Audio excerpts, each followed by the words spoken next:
Free జర్నీకి ప్రత్యేక కార్డులట.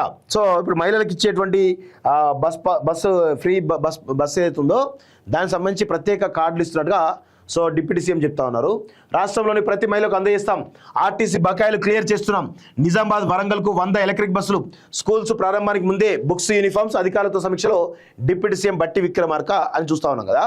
So ఆర్టీసీలో మహాలక్ష్మి పథకం కింద ఉచిత బస్సు ప్రయాణం చేసేటువంటి మహిళల కోసం సెంట్రల్ ఫర్ గుడ్ గవర్నెన్స్ సహకారంతో ప్రత్యేక కార్డులు పంపిణీ చేయనున్నట్టు డిప్యూటీ సీఎం బట్టి విక్రమార్క తెలిపారు.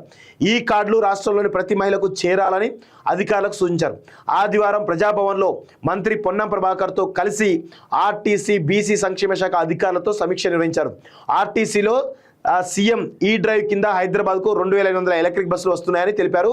నిజామాబాద్ వరంగల్ పట్టణాలకు 100 ఎలక్ట్రిక్ బస్సులు రానున్నాయని వెల్లడించారు. స్కూల్స్ ప్రారంభానికి ముందే విద్యార్థులకు బుక్స్ యూనిఫామ్స్ అందజేస్తామని స్పష్టం చేశారు. సో మహిళలందరికీ కూడా ఈ ఫ్రీ ఉచిత బస్సు కోసం ప్రతి ఒక్క మహిళకు కూడా ఈ కార్డును అందజేస్తున్నట్టుగా తెలుస్తూ ఉంది. మొత్తానికైతే ఫ్రీ బస్సు అంటే ఇది కార్డులు అందజేయడానికి మరి 2 సంవత్సరాలు ఏం చేస్తున్నారంటే 2 సంవత్సరాల క్రితం ఓన్లీ ఆధార్ కార్డు చూపిస్తారు. కానీ ఇప్పుడు ఏం జరుగుతుంది తెలుసా, ఇప్పుడు ఆధార్ కార్డు కాదు, ఈ ప్రత్యేక కార్డులు అనేది ఒక ఏజెన్సీకి ఇస్తారు. ఆ ఏజెన్సీ ఇప్పుడు ఎంత నాకు తెలిసి ఈ దేశంలో ఈ రాష్ట్రంలో 4 కోట్ల మంది ఉంటారు.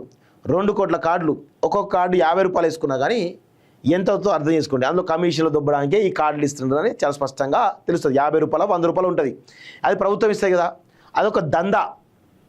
2 కోట్లు ఇంటూ 100 రూపాయలు వేసుకున్నా కానీ ఎంత అవుతుందో ఒకసారి మీరు అర్థం చేసుకోండి.